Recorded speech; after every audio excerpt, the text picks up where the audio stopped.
The Hermès Birkin bag is one of the world's most coveted handbags, but now actress Jane Birkin is asking French luxury house Hermès to remove her name from the bags in the name of animal rights.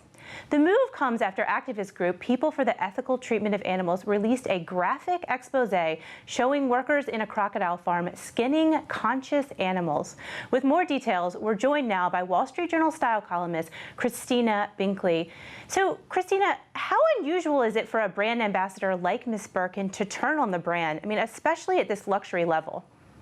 I think it's unheard of. Usually it's the other way around. You know, the ambassador does something creepy and the brand drops them. So I don't think I've ever seen anything like this. And so in June, a Birkin bag set a record at auction as the most expensive bag ever sold. So can news like this lower the perceived value of these bags? Without a doubt. You know, the value of these bags is based on their reputation and the sort of aura that they have. There's not been another bag this is the most iconic handbag of any brand in the world, one of the most iconic luxury products out there, in part because of its association with Jane Birkin and her sort of, we romanticize her history and her life. So we can't show the most graphic images, but here's a short clip of that PETA video. Zimbabwe, as well as a major supplier to an Hermès-owned tannery. We do 43,000 skins a year. So we're the biggest now producers in the world. And it's really a factory, isn't it?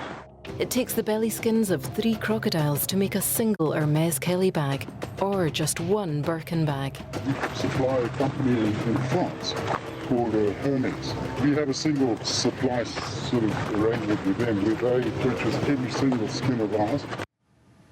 Christina, what's your reaction after watching this video?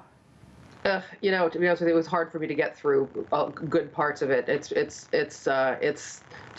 disgusting. The way these animals are slaughtered is just horrifying, frankly. It really is. So how has the company responded? You know, officially they've put out a release saying that they're saddened by this, that they can hope to continue to have a good relationship with Jane Birkin. I'm told by people at the company that they're doing a company-wide sort of research mission on these crocodile farms and farms. They mentioned one in Texas, but in fact apparently they're looking at all of them. But they're also being you know, a little off-putting. They've not, for instance, responded to her request that they remove her name from this crocodile bag. And they make a note that they haven't done this officially, but somebody noted to me that they don't know the age of the PETA film. And now that may be the case, that they don't know how old it is, but it's clearly not terribly old, and they haven't really directly addressed any of these concerns. So tell me this, how do you think this is going to play out among consumers? I mean, obviously the bag is really desirable, but I mean, are consumers also sensitive to these animal cruelty issues?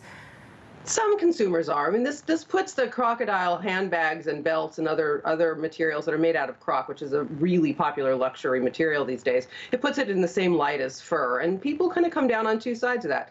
There are people who wouldn't wear fur for anything in the world, and people who say that they believe in wearing fur and will never change their habits. So I think we're going to see consumers making a decision about crocodile in the same way that they have in the past about fur. We'll be watching that. Well, thank you so much, Christina. My pleasure.